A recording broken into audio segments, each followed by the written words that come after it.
하나님 말씀 창세기 2장입니다. 창세기 2장 1절에서 끝절까지 말씀 교독합니다. 1절 말씀 제가 먼저 받들어 봉독드립니다. 천지와 만물이 다 이루니라. 하나님이 지으시고 일곱째 날에 이를 때 마침에 곧 지으시더니라. 일곱째 날에 안식하시. 하나님이 일곱째 날을 복주사 거룩하게 하셨으니 이는 하나님이 그 창조하시며 만드시던 모든 일을 마치시고 이날에 안식하셨음이더라. 너희가 하나님의 성전인 것과 하나님의 성령이 너희 안에 거하시는 것을 알지 못하느냐. 모든 정사와 권세와 능력과 주관하는 자와 이 세상과 오는 세상이 일컫는 모든 이름 위에 뛰어나게 하시고 또 만물을 그 발 아래 복종하게 하시고 그를 만물 위에 교회의 머리로 주셨느니라. 교회는 그의 몸이니 만물 안에서 만물을 충만케 하시는 자의 충만이니라. 이스라엘 백성들의 어떤 그 전통적인 습관, 그런 그 습관이 적어도 2000년이라고 볼 수 있죠. 2000년. 하나의 습관이 형성되기에 2000년의 역사가 있다. 2000년 지난 동안에 하나의 습관밖에 없는 것도 아니고 여러 가지 있겠지만은 하나의 습관, 그거는 이 성경이라는 이 형태에서 우리가 주목해서 볼 수 있는 거예요. 성경을 기록할 때 내가 성경을 기록한다 하고 기록한 사람은 아무도 없단 말이야. 아무도 없어요. 그리고 그 아무도 없다 하는 그 내용에 성경은 아주 후대에 기록한 사람들을 이미 다 죽고 흔적도 찾아볼 수 없는데 글자만 남아있고 문장으로서 나와있을 때 그것을 누가 글을 쓴 것이다 하고 나중에 후대 사람들이 추적해서 그 사람 이름으로 일컬어서 오늘 우리가 바울이 말했다, 요한이 이야기했다, 이렇게 우리 이야기하는 거예요. 그 전체적으로 이스라엘 사람들에게 동일하게 적용할 수 있는 요소 하나는 성경을 통해서 기록할 때에 본인들이 이 기록이 성경을 생각지도 않은 것은 당연하고 이 기록물을 통해서 내가 기록했다. 내가 기록했으니까 내를 생각해라. 기록한 사람을 기록물이 다 그래요. 이제 그렇게 해서 기록물이 다 유대인들의 기록물이라고 하는 이 기록물의 특징이 딱 그런 요소가 있다는 거예요. 이게 하면 거의 전통적으로 2000년 가깝게 지나면서 형성되어져서 우리는 사도 요한과 사도 바울의 이런 표현을 우리가 본다. 신약이 왜 형성되어서 신약이라 하느냐? 예수님 이후의 기록에서 예수님에 대한 글이다. 그래서 복음서, 나름대로 서신서라고 하는 그 내용에 그 신약 성경을 우리가 분별할 때도 보면 신약 성경 예수님 위에 글을 기록한 내용이요 많이 있어요. 아주 많이 있어요. 우리가 아는 27권 외에도 엄청나게 많이 있다는 거예요. 근데 그것을 배제할 때 이거는 성경으로 구약과 연결되어지는 성경으로 하기에는 부적합하다. 그 요소가 뭐냐는 거예요. 글들 속에 자기를 드러내는 요소가 조금이라도 이건 내가 했는데 내가 이 글을 썼는데 이 글을 통해서 알리려고 하는 이런 요소가 이스라엘의 전통 속에 없지만은 그걸 제일 먼저 찾아내는 거예요. 그런 요소가 조금이라도 걸리고 느낌이 이거 자기가 한 거에 대해서 너무 자기의 치적을 드러낸다. 내가 이런 거 했고 내가 이런 거 한 거 치적을 드러낸다 할 때는요 가차없이 빼버려요. 가차없이 빼버렸는데 그 나중에 이제 교황이 성경을 대한민국에만 그렇지 않거나 한글 성경에서 이 공동번역이라는 걸 할 때 이런 요소, 구약에도 그런 요소 때문에 빠진 외경이라 하는 게 있어요. 39권 외에도 또 다른 성경이 많이 있고, 구약에도 또 신약에도 27권 외에도 많이 있어요. 그걸 외경이라 하기도 하고, 외경보다 더 또 한 단계 낮아진 거, 이 그레이드를 다 정해놨는데, 대한민국의 공동번역에는 이 외경들이 있단 말이죠. 외경들이. 이제 그 의도가 이 비교가 된다는 거죠. 이스라엘의 전통, 2000년간의 전통 때문에 신약에 형성되었는 사도들의 글이 신약 성경이 되어지는 이런 어떤 엄청난 일이 있는 거란 말이죠. 근데 그 속에 자기의 치적을 드러내는 이런 글들이 엿보이면은 구약이든지 신약이든지 간에 형성할 때, 구약을 만들 때, 그거는 기원전 4세경에 70인역이 아마 중요한 가늠대였습니다. 구약 성경에 구약으로 된 문자들이 많이 있어요. 그 많이 있는데, 그 모든 많은 문자 중에서 후대의 신약 성경하고 딱 이렇게 39권으로 결부하는 데는요, 알렉산드리아에서 형성되었던 헬라어 70인역, 히브리어가 아니고 헬라어 70역 본이 이게 결정적인 39권을 만드는데 이게 아주 주요하게 역할한 거죠. 그런 학자들을 교회사나 인류사 속에 알렉산드리아에서 모이는 그 학자들, 그런 어떤 저명한 학자들, 당대의 유명한 성경학자들을 사실은 모을 수가 없습니다. 그래서 구약이 39권이 형성된 걸 신약하고 27권에 딱 결합하는 이 어떤 내용에 아주 중요한 요소가 되는 거예요. 가늠쇠가 되는 거예요. 어떻게 39권이 형성되었을까? 이러면서 신약의 27권을 이렇게 연결한단 말이죠. 신약, 구약 다 합쳐서 성경을 두고 하는 표현한 내용은 문자로 글을 남길 때 그 문자의 힘이 어마어마한 거예요. 하나의 문장으로 남아있다, 하나의 문서로 남아있다 그럴 때는요, 당대 사람들에게 그 영향이 글로서 남았다는 것 자체가 엄청난 영향력이 있는 거죠. 그런데 그 성경을 39권, 27권 할 때는 그 페이지 앞에 찾아내가지고 문장 전체에서, 문서 전체에서 자기의 치적을 나타내려고 하는 거는요, 철저하게 없애버립니다. 철저하게. 그게 제1부분이에요. 제1부분. 여러 가지 조건들이 많이 있어요. 여러 가지. 이게 다른 사람이 혹시 뺏기 쓴 게 아니냐, 이거 괜히 없는 이야기를 한 거 아니냐 하고 여러 가지 내용이 있지만 제일 첫 번째가 자기의 치적을 나타내려고 하는 것에 대한 글이 뚜렷할 때는 가차없이 빼버려요. 가차없이. 왜 그러느냐? 왜 그런 전통이 있느냐? 교황은 이제 그 반에서 자꾸 다른 걸 집어넣어가지고 아까 말했지만 외경을 막 집어넣고 요것도 성경이다, 요것도 성경이다 하면서 지금 천주교에서 활용하는 그 성경일의 강의거든 들으면요, 성경 39권, 27권 외에 엄청나게 많은 내용을 인용을 하고 있거든.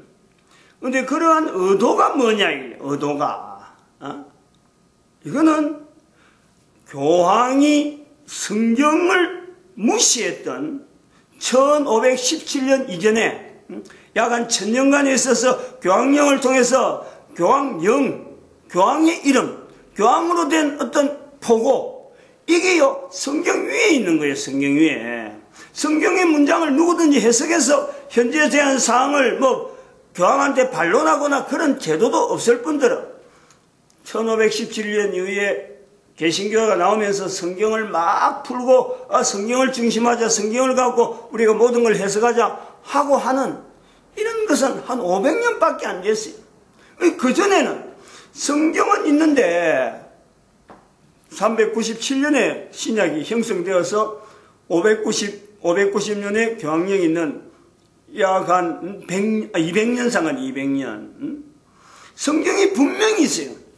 그래서 성경으로 된, 라틴어로 된 성경도 있을 수가 있고, 여러 성경이 있을 수가 있는데, 성경 자체를 전혀 고려하지 아니하고 자기들만 몇몇 사람들만 성경에 아는 내용을 인용해 가지고 뭐 여러 가지 어떤 기적이나 여러 가지 어떤 그 이적적인 내용을 갖고 지역마다 뭔가 그 이슈화 시켜서 이거는 하나님이 하신 거다 하고, 그래서 사람들이 그걸 집중시키면서 교황이 이걸 이런 내용으로 만들었다, 교황이 어떤 관계된다, 교황과 늘 연결시키면서 사람들로 하여금 교황령에 대한 이 집중을요, 할 수 있도록 한단 말이죠. 그게 590년 이후에 나타나는 교회의 흐름이다. 교회의 역사다. 우리 역사예요, 우리 역사. 이 두 부분이 너무너무 대조되어 있는, 그래서 한글의 공동번역 성경도 그런 요소예요. 성경 자체를 쓰지 않을 때에 1517년 이후로 성경이 막 교황하고 대치되면서 교황의 말이 엉터리다 하고 막 이래 되어지는, 그것이 막 부각되니까 교황으로서는 성경을 어떻게 하면은 이렇게 밑으로, 예수 그리스도도 뭐 자기 발등상 비슷하게 여기려고 하는 그런 요소가 있듯이, 성경 자체도 그냥 성경 자체에 대한 이 근위를 신약에 우리가 그 신교, 개신교에서 막 성경을 지중해서 목사들이 막 표현하고 설교도 하고 막 하는 이것 자체, 성경을 기준하는 이것 자체를 어떻게 하든지 바꾸려고 주목하지 않도록, 성경의 문장 자체가 그렇게 중요하지 않다, 이런 내용을 하기 위한 시도, 그것이 공동번역에 대한 다른 나라도 있는지 모르지만 우리나라에는 분명히 공동번역이라는 어떤 흔적을 통해서 이걸 우리에게 가지고 있는 거예요. 확인할 수 있도록 되어 있단 말이에요. 그 속에 나오는 표현들, 제일 중요한 게 대한민국의 한글에서 자랑스러운, 전 세계 사람한테 성경과 더불어서 자랑스럽게 표현할 수 있는 하나님이라 하는 이 표현, 이 표현을 바꾸잖아요. 일반 사람들이 생각할 수 있고 일반 사람들이 소통될 수 있는 요소로 이거 이름을 바꾸잖아요. 하느님으로, 하늘님이다 이렇게 해서 하느님으로 바꾸는 거죠. 하느님이고, 하늘님은 보이지 않는 분인데 이 땅에서 그러면 보이는 하늘님을 대신하는 사람은 누구냐? 교황이란 이런 요소가 있대. 그 외에 다른 이런 그 성경에 대해서 TV에 이 천주교 그게 있으니까, 채널이 있으니까 제가 자주 봅니다. 비교하려고 보는 거죠. 성경 강의를 해요. 성경에 대한 이야기를 합니다. 또 뭐 교회사를 통해서 이야기합니다. 그런데 성경에 있는 이 문장 한 문장에 대해서 집중적으로 이게 돼서 사도 바울이 예를 들어서 갈등과 그 속에 있어 여러 가지 어떤 고민들, 시대 속에서는 도무지 자기 자신의 위치가 정말 난처하고 내놓지 못하는 그런 위치임에도 불구하고 성경의 이 표현을 남겨야 되겠다 하고 하는 이런 고민되는 요소는요, 일절 나타내지 못하는 거죠. 번듯한 성경을 인용도 하지 않을 뿐더러 번듯한 교부들의 역대 이 교부들에 가는 역사적 교부들이나 그 다음에 글자 남긴 토마스 아퀴나스 글 아주 중요하게, 그 다음에 성자라고 불려지던 탕자가 되었던 이름도 잘 생각 안 나는데 아주 어거스틴의 말, 이런 사람의 말을 가지고 교회사를 해석하는 거예요. 교황이 어떻게 관여했다, 교회사에.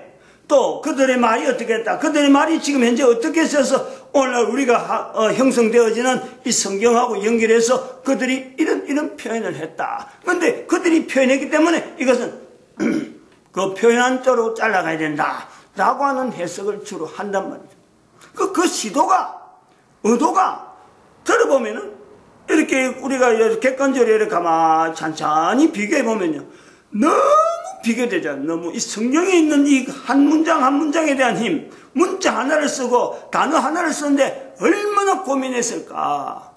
그런 거는 일절 안 나오고 너무 쉽게 성경에서 개신교에서 성경 해석하고 막 이래 하니까 몇 명 모아놨고 텔레비전에 막 보여주는 이 모습이 너무 인위적이고 너무 이거는 마참 가면적인 그 뒤에 교황이 성경을 무너뜨리려고 하고 성경의 힘을 약화시키려고 하는 이런 음모까지를 우리가요 너무 손쉽게 찾아볼 수 있단 말이에요.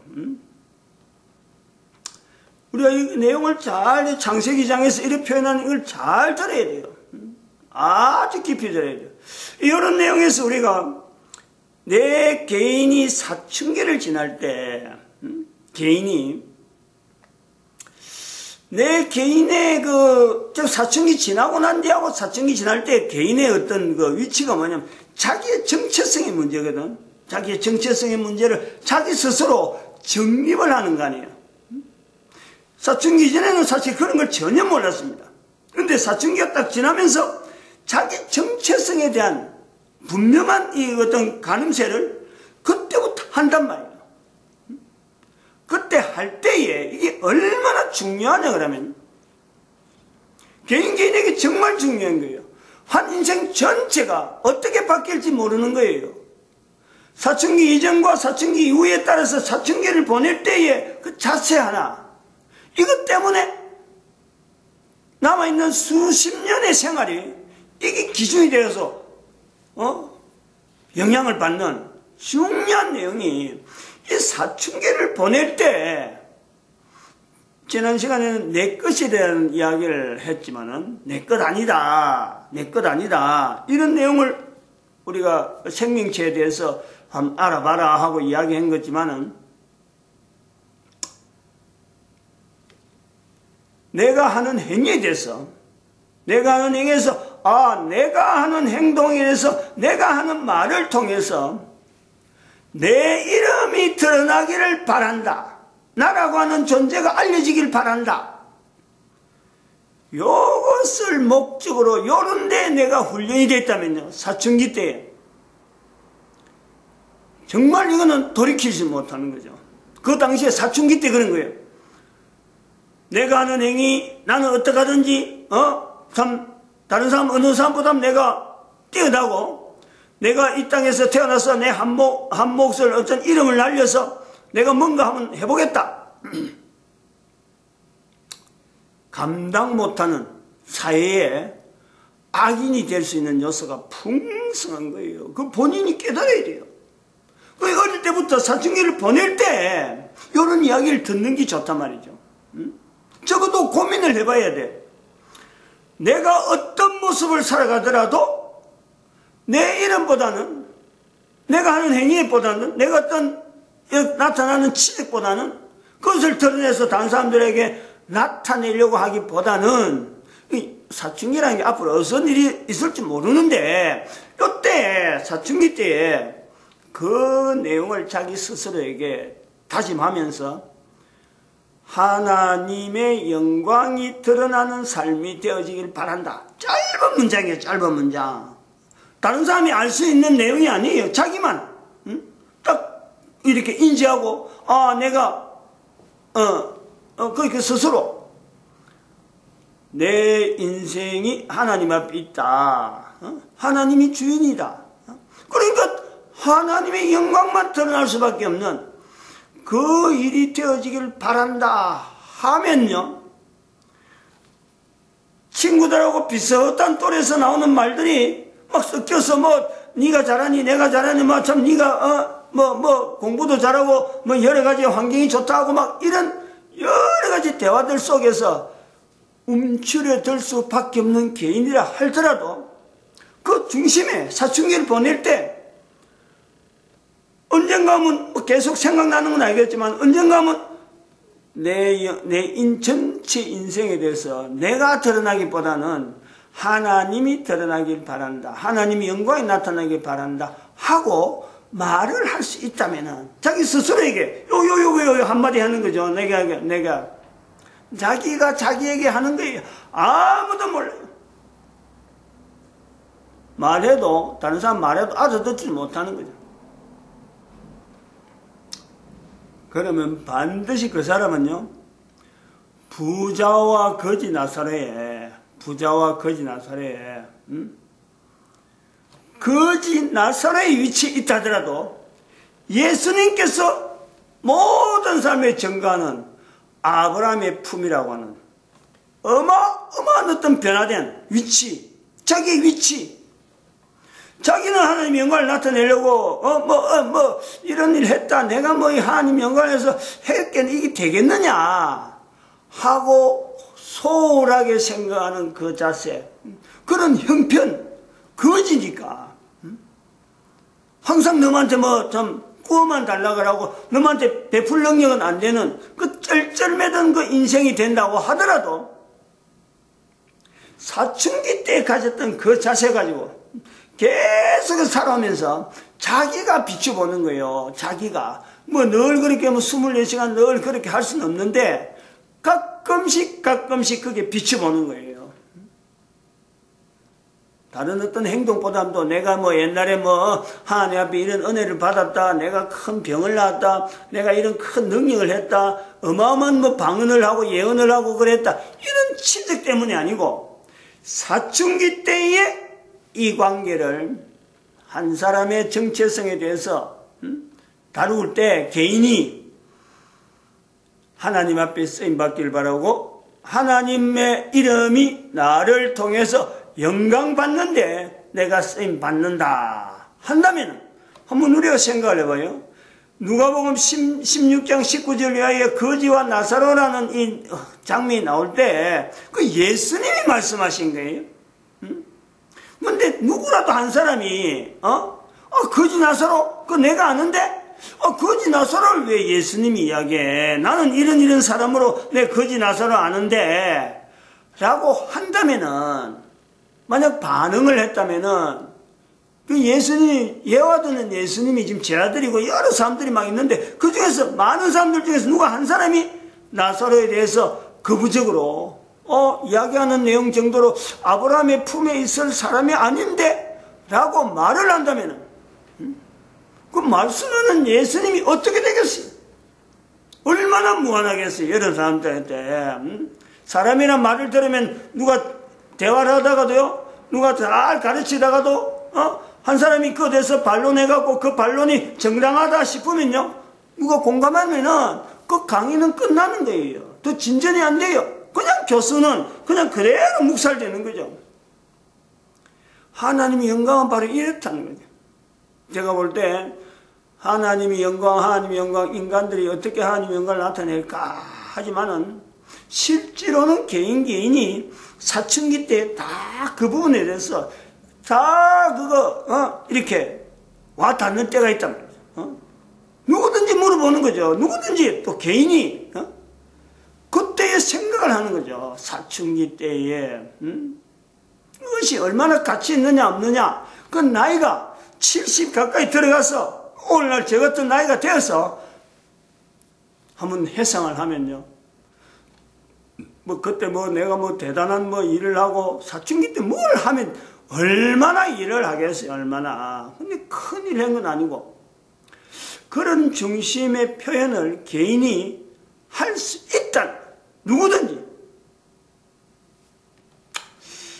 그리고 그러면서 현재 있는 여러 가지 사태나 나라 행편이나 앞으로 인류 사회가 날아가는 거나, 그런데 내 한 사람이 지금 어떻게 기여할까?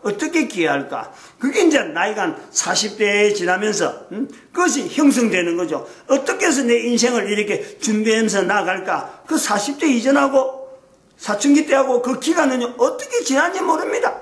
연결 안 돼요. 근데 40대가 지나면서 사춘기 때 한 표현이요, 하나씩 불쑥불쑥 나올 때가 굉장히 많이 있어요. 그럴 때 내가 이제 방향을 잡는 거죠. 40대 이후로. 그래갖고 한 20년, 30년 보내면 70이 되어가지고 인생 전체를 바라볼 때 이런 표현을 한다는 거죠. 그게 성경이라고 하는 내용에 나타난 수많은 표현들하고 이스라엘 사람들이 가지고 있는 어떤 전통적인 자세, 문장을 남길 때에 자기 이름을 나타내지 않으려고 하는 어떤 좀 처절한 몸부림, 그런 요소가 있다는 거예요. 그 중에도 그렇지 못하고 잠깐 다른 말이 들어갈 때에 성경에서 배제되는 이런 장치까지 남겨두어서 형성되어진 것이 오늘 우리가 읽는 성경이다. 그래서 하나님 말씀이라 하는 요소가 있다는 거죠.